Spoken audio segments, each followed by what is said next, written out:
Good इभिनिं लोगोफोर, आसा खालामो गासैबो मोजाङैनो दङ। ओमफ्राय दिनै नोंथांमोनजों सावरायगोन दा बावैसो जानानै थांनाय आसाम पुलिस इन्टारभिउनि सोमोन्दै। गोबां मानसियानो सोंहरगासिनो आसाम पुलिसनि रिटेना माब्ला जागोन, फिजिकेलाव बेसेबां मोनोबाथाय रिटेन लिरनायनि नाम फैगोन, रिटेनाव माबायदि कुइसन फैयो बेफोरबायदिनो गोनो गोथो जाबाय दं आरोना। माबे डिस्ट्रिक्टआव बेसेबां काट अफ जागोन बहुतआनो माने गोनो गोथो जाबाय दङ। बे गोनो गोथोखौ आं नोंथांमोनजों सावरायनो होननानै दिनै बे भिडिअखौ लानानै फैबाय। आं जेसे हायो माने आंनिफ्राय नोंथांमोनखौ बुजायनो नाजागोन आरोना बे गोनो गोथोखौ। थौदो बिदिबा भिडिअखौ जागायनोसै, नोंथांमोना नायलांबाय थाबानो जाबाय भिडिअखौ। दा आं सावरायगोन गिबियावनो आसाम पुलिस काट अफनि सोमोन्दै। गोबाङानो गोनो गोथो जाबाय दङ।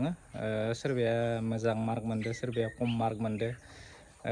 किसुआ मोजां बोथोरावबो गोलैदो, किसुआ गाज्रि बोथोरावबो गोलैदो। देग्लायथ' अखाबो मोनदों नालाय इन्टारभिउआव। ओमफ्राय गोबाङानो माने गावखौनो कनफिउस जाबाय दं आरोना, आं रिटेन लिरनो मोनमारगोन ना मोनमारा। नोंथांमोना जेबो टेनसन जानो नाङा आरोना। आसाम पुलिसनि काट अफआ डिस्ट्रिक्ट वाइससो जागोन, मालाबाबो अल आसाम जाया आरोना आसाम पुलिसनि काट अफआ। दा बेखौ नायोब्ला नोंथांमोननि डिस्ट्रिक्टआव बेसेबां मार्क मोननाय दङ बेखौ माने रेसिय' नायनानै मोनसे पस्टनि एगेन्स्टआव 5 जोन लांगोन आरोना। एबार जिहेथु जोंहा पस्टआबो गोबां नालाय, दा नोंथांमोना जेबो गोनो गोथो जानो नाङा आरोना लोगोफोर।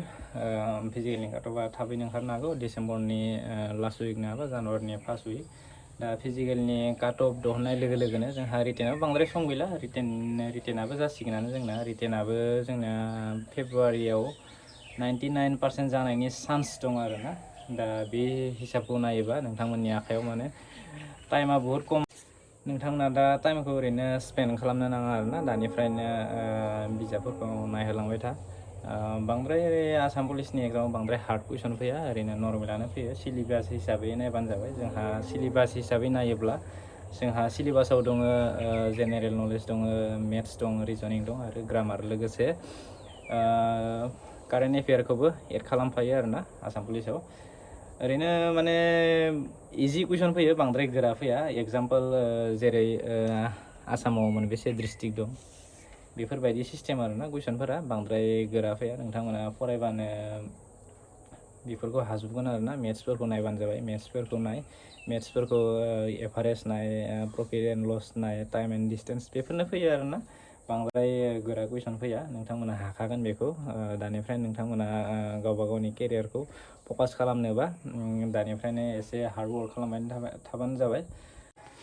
ओमफ्राय नोंथांमोना जेसे हायो मोजां मोजां बिजाबफोरखौ कालेक्ट खालामनानै नायब्लानो जाबाय आरोना। आसाम हिस्ट'रिनि थाखाय जेरै आसाम इयारबुक आरो जेनेरेल नलेजनि थाखाय लुसेन जिकेफोरखौ नायबानो जाबाय। जेसे हायो नोंथांमोना कालेक्सन खालामनानै फरायनो नाजा आरोना गाव गावनो। दा इउटुबफोरनिफ्रायबो कालेक्सन खालामनो हायो, मोजां मोजां कुइसन इउटुबावबो मोनो ना। जिहेथु जों लिरखांबाय नालाय एग्जामखौ, नर्मेलानो फैयो आरोना। दा बे हिसाबै नोंथांमोना मोजां मोजां बिजाबफोरखौ कालेक्सन खालामना फरायबानो जाबाय। बांद्राय काट अफआ थांनाय नङा एबारो। भिडिअआ बेखिनियानोसै आरोना लोगोफोर। नोंथांमोना बांद्राय गोनो गोथो जानो नांला। 1 सेकेन्ड आं बेखौनो बुंबावबाय।